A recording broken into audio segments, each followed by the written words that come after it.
आज इस वीडियो में क्लास 9 सामाजिक विज्ञान का मिड टर्म एग्ज़ाम 2025 के इम्पोर्टेंट क्वेश्चंस कवर करने वाले हैं।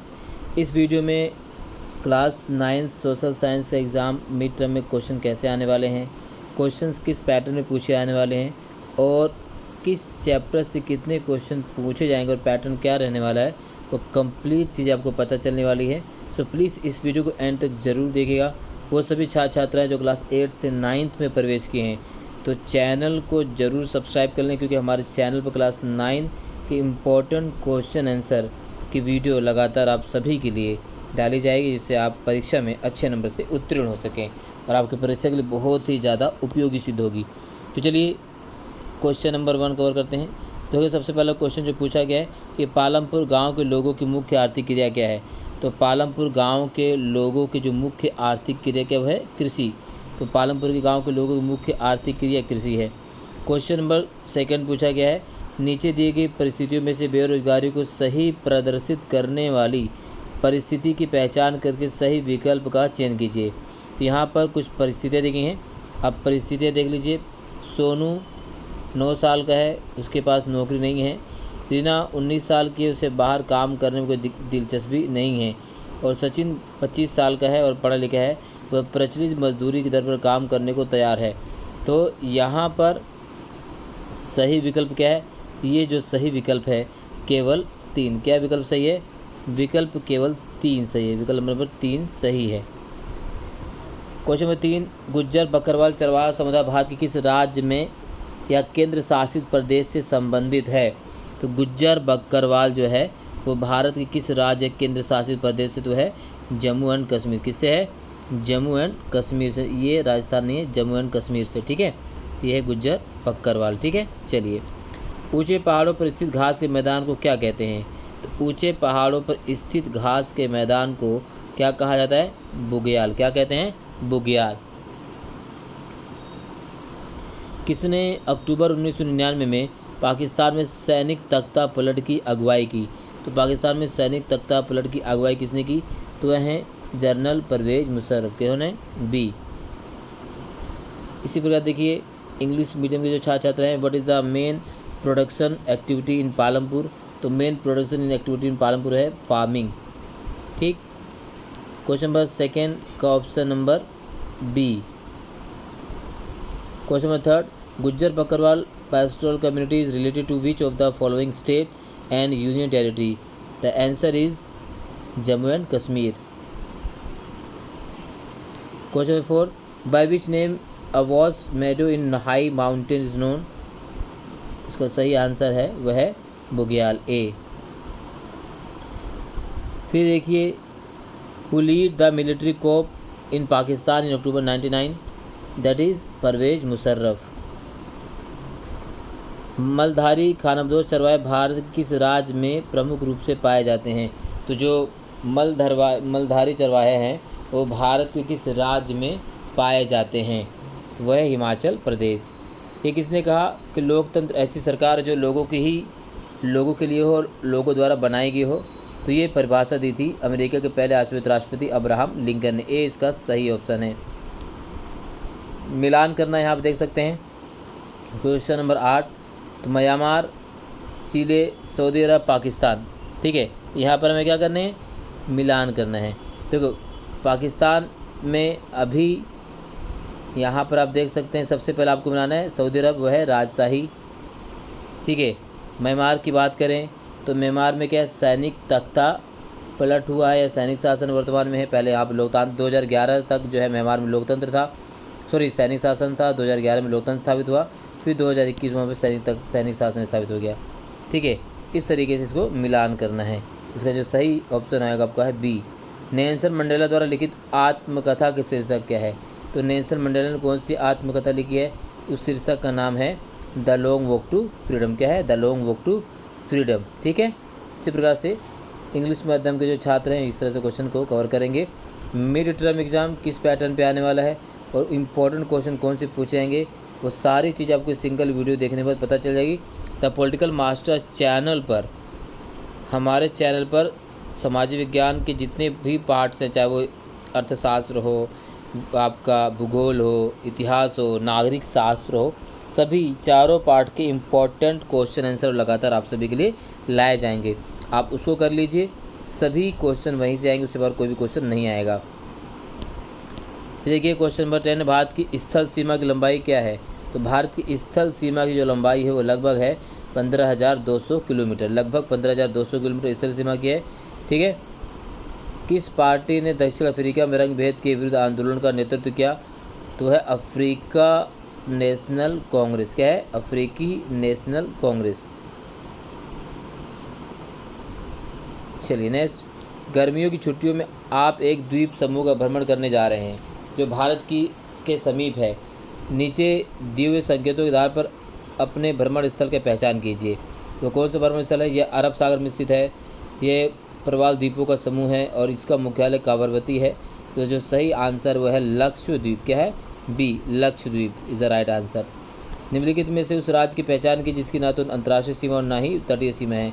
तो जिसकी ना कोई अंतर्राष्ट्रीय सीमा है और ना ही कोई तटीय सीमा है, तो वह राज्य हमारा मध्य प्रदेश। सबकी महाराष्ट्र की जो है आपकी तटीय सीमा है, राजस्थान की जो है अंतर्राष्ट्रीय सीमा है, केरल जो है तटीय सीमा है। तो इसका सही है बी। इनमें से प्रायद्वीपीय भारत की सबसे लंबी नदी कौन सी है? तो प्रायद्वीपीय भारत की सबसे लंबी नदी अगर हम बात करें तो वह है गोदावरी। गोदावरी जो है प्रायद्वीपीय भारत की सबसे लंबी नदी है। इसे दक्षिण की गंगा भी कहा जाता है। क्या कहा जाता है? दक्षिण की गंगा भी गोदावरी नदी को कहा जाता है। अगर गोदावरी की लंबाई बात करें तो है 1465 किलोमीटर इसकी टोटल लंबाई है किसकी? गोदावरी की। और ये महाराष्ट्र, तेलंगाना, आंध्र प्रदेश, छत्तीसगढ़ तमाम राज्यों से होकर गुजरती है। ठीक है। तो इसी प्रकार से क्वेश्चन नंबर 15 है, नीचे दिए गए संकेतों के आधार पर नदी की पहचान कीजिए। तो यहाँ पर कुछ संकेत दिए गए हैं और हमें पहचानना है कि नदी कौन सी है। तो यहाँ पर सबसे पहला संकेत ये गंगोत्री से निकलती है। इसकी प्रमुख सहायक नदियाँ घाघरा, गंडक और कोसी हैं। नदी के ढाल में प्रति 6 किलोमीटर की दूरी पर 1 मीटर की गिरावट आती है। तो ये नदी कौन सी है? तो नदी है गंगा, गंगा नदी। भारत की मानक यमुनोत्तर रेखा किस स्थान से होकर गुजरती है? तो भारत की जो मानक यमुनोत्तर रेखा है वो है मिर्ज़ापुर से होकर गुजरती। किससे? मिर्ज़ापुर होकर से गुजरती है।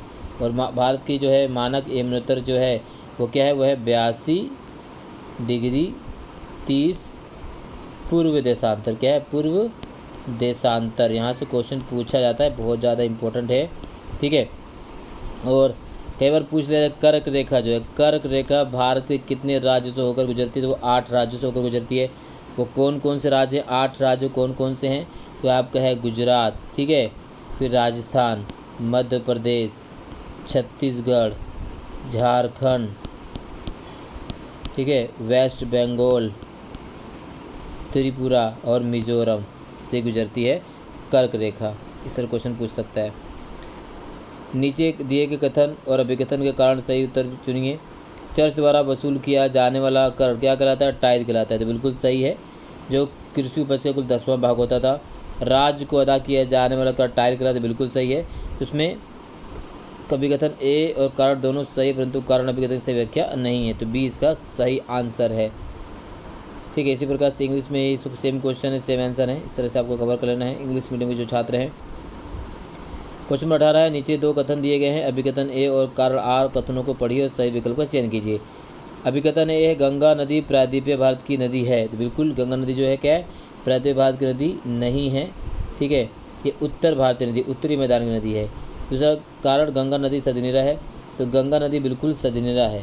तो इसमें केवल कारण आर सही है और अभिकथन ए गलत है। तो इसका जो सही आंसर होगा अभिकथन ए गलत है और कारण आर सही, डी इसका सही आंसर है। फिर देखिए, किसी देश में महिलाओं को मताधिकार देना अलोकतांत्रिक है। तो अभिकथन बिल्कुल गलत है। महिलाओं को मताधिकार देना बिल्कुल भी अलोकतांत्रिक नहीं, जबकि ये लोकतांत्रिक है।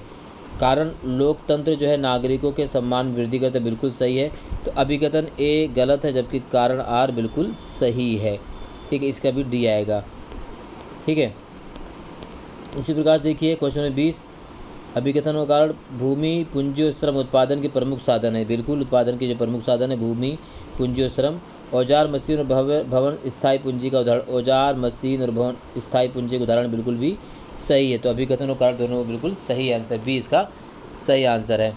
इसी प्रकार से देखिए क्वेश्चन नंबर 21 पूछा गया है कि सर्व शिक्षा अभियान के किन्हीं 2 लक्ष्यों को लिखिए। तो सर्व शिक्षा अभियान के 2 लक्ष्य क्या है, सबसे पहले आपको पता होना चाहिए। जो सर्व शिक्षा अभियान कब शुरू किया गया, 2001 में शुरू किया गया सर्व शिक्षा अभियान। और इसका पहला लक्ष्य क्या है कि इसका जो सबसे पहला लक्ष्य है 6 से 14 वर्ष तक के बच्चों को निःशुल्क शिक्षा दिलाना। और दूसरा इसका जो लक्ष्य हुआ है कि शिक्षा की जो गुणवत्ता है और समानता सुनिश्चित की जा सके। क्वेश्चन नंबर 22 से 18वीं शताब्दी में फ्रांस में तृतीय स्टेट में शामिल किन्हीं 2 समूहों का वर्णन कीजिए। तो फ्रांस में तृतीय स्टेट में शामिल जो 2 समूह हैं वो कौन कौन से हैं। तो तीसरा जो स्टेट उसमें आम जनता यानी पीपल, किसान, शिल्पकार, व्यापारी, मजदूर, ये सब तीसरे स्टेट में शामिल लोगों का समूह है। मानव जीवन के लिए झीलों का 2 महत्व लिखिए। तो मानव जीवन के लिए झीलों का जो महत्व, सबसे पहले आपको बताएं, झीलें जो है वो मीठे पानी का स्रोत होती है। क्या होती हैं, मीठे पानी का स्रोत होती हैं झीलें। इसके अलावा सिंचाई के लिए भी क्या चीज़, सिंचाई के लिए भी झीलें काम करती हैं, सिंचाई के काम आती झीलें। और किसके लिए, विद्युत उत्पादन के लिए, मत्स्य पालन के लिए, परिवहन के लिए, परिवहन के नहीं, पर्यटन के लिए क्या है, झीलें महत्वपूर्ण भूमिका निभाती हैं। इसी प्रकार से अगर हम नदियों के 2 कोई महत्व लिखिए तो नदियाँ भी क्या है, ताज़े पानी का सबसे बड़ा स्रोत क्या है, नदी है ताज़े पानी का स्रोत होती हैं। और अगर हम बात करें कृषि और सिंचाई के लिए भी नदियों की बहुत ज़्यादा आवश्यकता है। कृषि और सिंचाई के लिए, जल विद्युत उत्पादन के लिए, परिवहन के लिए, पर्यटन स्थल के लिए क्या नदियाँ बहुत ज़रूरी है। ये तो नदियों का ये बहुत महत्व है, ठीक है। फिर देखिए हमारे लिए संविधान क्यों आवश्यक, कोई 2 कारण लिखिए। तो संविधान क्यों जरूरी है, संविधान किसी भी देश के नागरिकों के विकास के लिए बहुत ज़रूरी है। संविधान देश के विकास की जरूरी है, देश की शासन व्यवस्था के लिए बहुत ज़रूरी है। और संविधान में नागरिकों का अधिकार और कर्तव्यों का समान वितरण किया गया होता है। क्या म्यांमार एक लोकतांत्रिक देश है, तो बिल्कुल म्यांमार लोकतांत्रिक देश नहीं है। क्या म्यांमार एक लोकतांत्रिक देश नहीं है, क्यों नहीं है, क्योंकि 2011 में यहाँ पर जो है सेना का शासन था। 2015 में यहाँ पर जो आंशिक लोकतंत्र की स्थापना हुई और 2021 में फिर से सेना का नियंत्रण आ गया। तो म्यांमार लोकतांत्रिक देश नहीं है। फिर पूछा गया है क्वेश्चन नंबर 26, घुमंतू समुदाय के लोग अपना स्थान क्यों बदलते रहते हैं। तो घुमंतू समुदाय के लोग एक स्थान से दूसरे स्थान तक अपना स्थान बदलते रहते हैं। अगर एक स्थान पर लंबे समय तक रहेंगे तो वहाँ अगर पशुओं के लिए चारा खत्म हो जाता है, या अगर हम बात करें सर्दी के मौसम में जो घुमंतू चरवाहा होते हैं वो मैदानी इलाकों में आ जाते हैं, और गर्मी के मौसम से मैदानी इलाकों से छोड़कर वो पहाड़ी इलाकों में चले जाते हैं। वन कानून के पास होने से चरवाहों के जीवन पर पड़ने वाले किन्हीं 3 प्रभावों का वर्णन कीजिए। तो चरवाहों के जीवन पर क्या प्रभाव पड़ा, तो चरवाहों के जीवन पर जो प्रभाव पड़ा, पहला कि चराई पर इनके पहला था कि चराई पर प्रतिबंध लग गया। किस पर, चरवाहों की चराई पर प्रतिबंध लग गया। इसके अलावा उन्हें जो है खुले चरगाहों की कमी हुई, राइट, और उन्हें जुर्माना और दंड भी सहना पड़ा, ठीक है ना। सिंधु नदी के तंत्र के वर्णन कीजिए।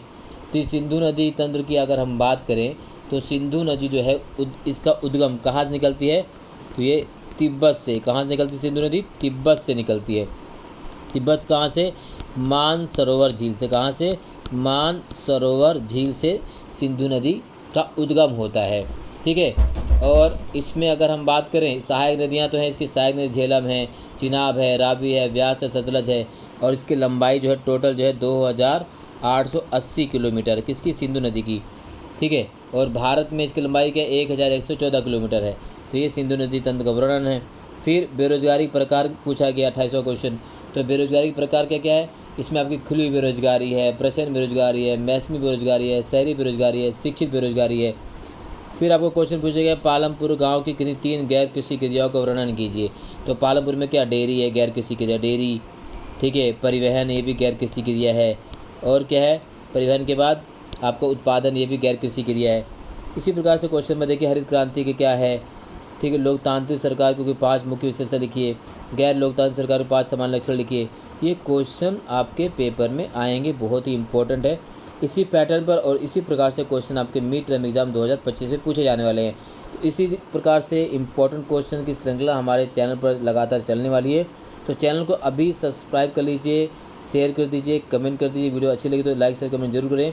द पॉलिटिकल मास्टर्स चैनल पर आपको इंपॉर्टेंट क्वेश्चन सीरीज मिलेगी और वहीं से सारे क्वेश्चन आपके मिड टर्म एग्जाम में आने वाले हैं।